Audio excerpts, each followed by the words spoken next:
Now, from Australia to America, where it's been reported overnight that Britney Spears and her husband, Sam Asghari, are getting divorced. Let's speak to Ross King. How do we know this? Well, first off, it's very sad news for both of them. I think everyone wanted that happy ending for Britney after all that she's been through, but no, it looks like this is very much the end. Sam has filed for divorce. Irreconcilable differences is what we're being told. This has been going on for quite some time. I mean, out here we have heard the news that the marriage has been very rocky for quite some time. When she reconciled with her mum, Lynn, which was like a couple of months ago, that was when I'd heard that her mum had come out because she'd heard things were really, really bad.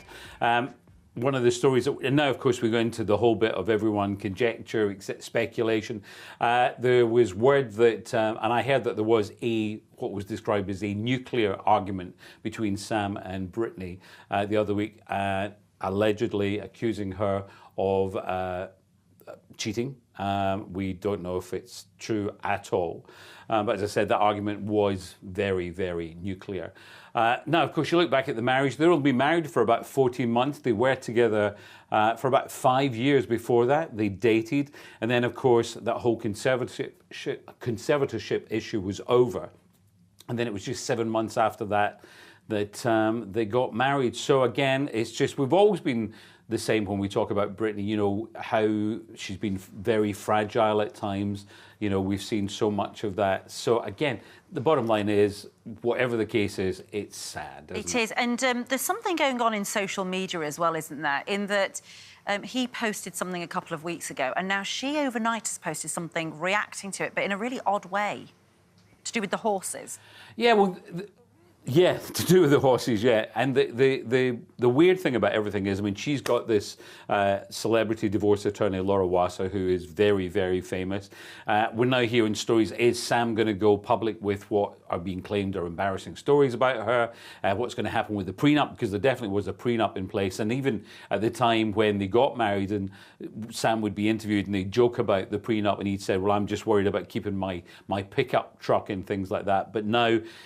the question is what exactly is going to happen there. I think what will happen is that she will write him a check and that will be the end of that. But as you say, weird things again in social media, people going down the rabbit hole. They haven't stopped following each other in social media, which is normally one of those big things when people end romances. They haven't deleted any of the photographs. 2 weeks ago, we saw Sam on a beach posting a video of him on a horse. And then we also thought that Britney was probably there with him, possibly in Mexico. Britney yet to react, but then we had an Instagram post from her about looking to buy a horse soon. What's the hidden meaning behind this? You know, she's talking about, I wasn't sure whether it would be Sophie or would it be Roar, but now I prefer Roar. And so again, everyone trying to see what, you know, sense you can make of it at all. Sam hasn't publicly reacted to the news as well. We did see Britney earlier on in the car, and there was a shot of her not wearing a wedding ring. He also has not been wearing his wedding ring a couple of times before. So again, it's a bit of a mess. It's very sad. And again, with anything that comes to Britney, you're always concerned for her mental health too. Let's move on to Bradley Cooper, who has found himself in the middle of a row. Yeah, so Bradley Cooper, brilliant actor, brilliant director, A Star Is Born, as we know. This is now his new movie, which he's written, directed and produced. It's called, what is it called now again? It's the story of Maestro. It's called Maestro, yes. And it's the story of Leonard Bernstein, incredibly famous composer and conductor. And now, the thing is, the criticism, they're saying that he is wearing a prosthetic nose, as you can see in some of the trailers, and they're saying that's playing up to offensive Jewish stereotypes. He plays opposite Kerry Mulligan. It's a fascinating story of this man's life, and already there is Oscar buzz about it at all. But as we said, some people saying, why is he wearing a prosthetic nose? It's a stereotypical look, etc. Now, the simple thing here, I think, is that his family, Leonard Bernstein's family, Leonard passed away, but they were saying that absolutely nothing wrong with it at all. It's perfectly fine with them using makeup, they said, to amplify his appearance, and that they're certain that the dad would be fine with it too. And they've added that it breaks their hearts to see any misrepresentations or misunderstandings of Cooper's efforts. So So there we are. Yeah, representation in the movies at the moment is a really thorny issue, isn't it?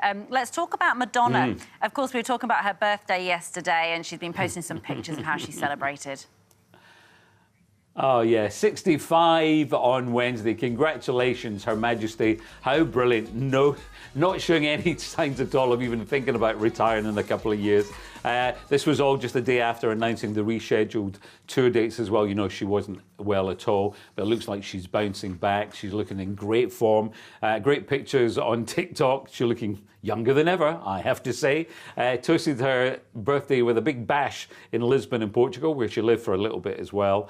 And on Tuesday night, just as the clock struck midnight, she was partying away, social media. She was there, as always, dining with her friends and her family, and then a little short speech too. I'm gonna wake up, yes and no. Oh. I'm just kidding. It's great to be alive. Period. Let's go. And using those lyrics from that Bond movie, Die Another Day, when she sang the theme song and played the fencing instructors too. So there we are. No sign of her disappearing at all. No. Great news. Good to finish in something really positive, right? It's a nod to how seriously close to death she obviously was, being so ill. What a relief that she's well and back on tour eventually. Super stuff. Thanks so much, Ross. Always good to talk to you. Thanks for that.